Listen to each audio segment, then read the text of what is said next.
Ganda ng view dito.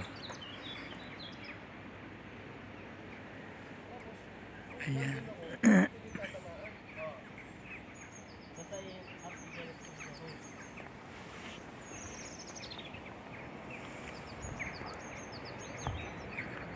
Pangmayaman ang bahay na ito.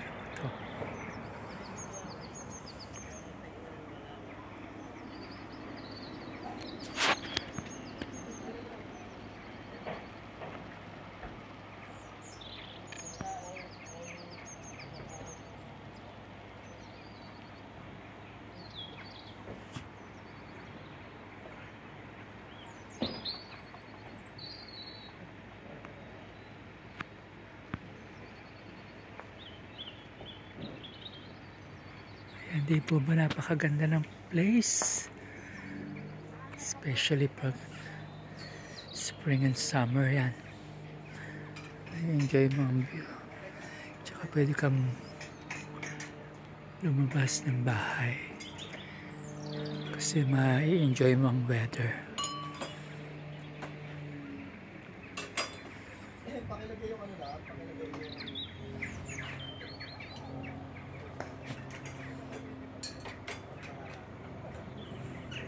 Ayan, di po ba napakaganda ang lugar? Ayan. Kung mangarap ka muli. Hello everyone.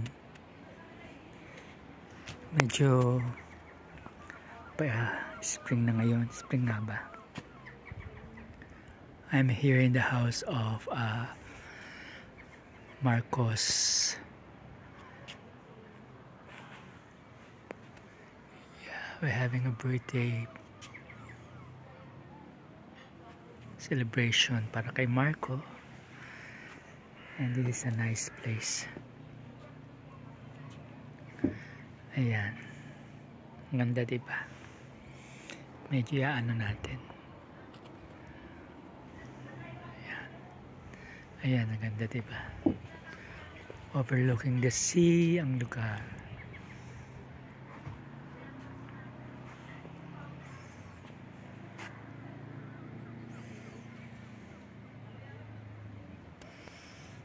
Okay lang weather ngayon, hindi masyado malamig.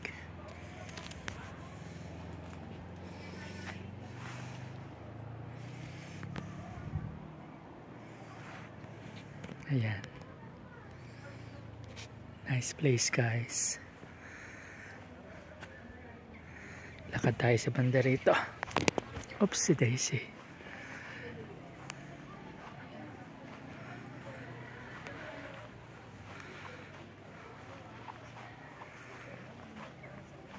Sa banda rin lang na ang laki ng lote niya.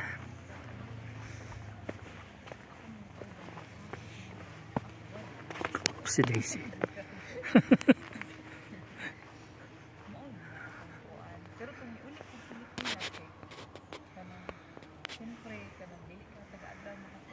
Ayan, ang ganda.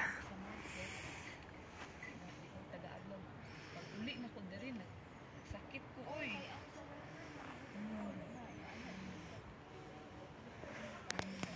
Ako naman oy.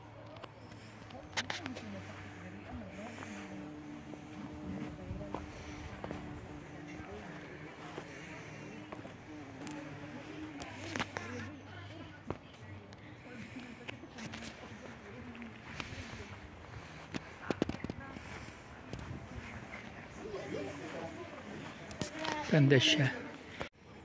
Hello everyone. Ayan, happy birthday Marco. Ayan, dito yung house ng inaalagaan niya. Ganda yung bahay.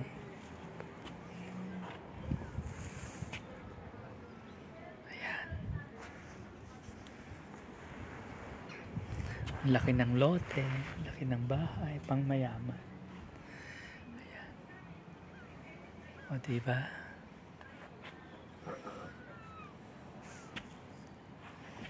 Ang ganda ng place, tabing dagat. Ang ganda ng view sa banda roon. Ayan. At maganda ang weather ngayon.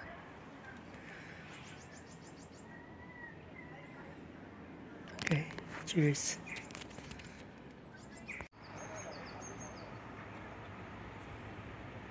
Ganda ng view dito. Ayan.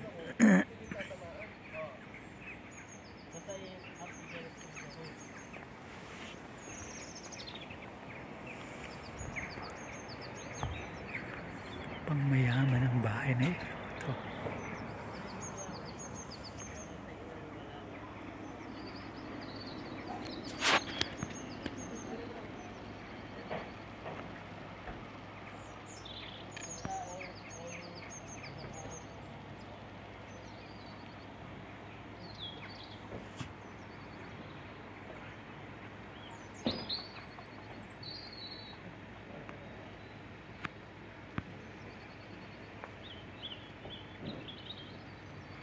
Hindi po ba napakaganda ng place? Especially pag spring and summer yan. Enjoy mo ang view. Tsaka pwede kang lumabas ng bahay.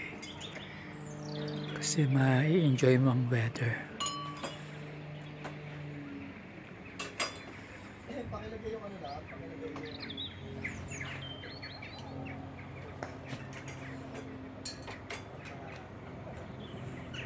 Ayan, di po ba napakaganda ang lugar? Ayan. Mangarap ka muli. Oo, malaki ang bahay niya. Mansyon? Mansyon. Diba? Pwede ito pang shootingan eh, no? Pang shootingan ng mga sa pinikula. Alam mo, sabi nila, ang mga tao daw talaga dito sa Eastbourne mayayaman. Sabi? Oo, kasi nga, ba dito maraming magandang mga antique eh. Mayayaman daw talaga mga taga-Eastbourne. Kung magko-collect ka ng mga antique, marami dito. Kasi dito yung mga matatanda, nagre-retired na, tapos naiiwan na yung mga gamit, no? Kaya binibigay sa British charity, mga ganyan. Ang hirap i-maintain ng bahay na yun, hindi ka mayaman talaga. Papangit yan.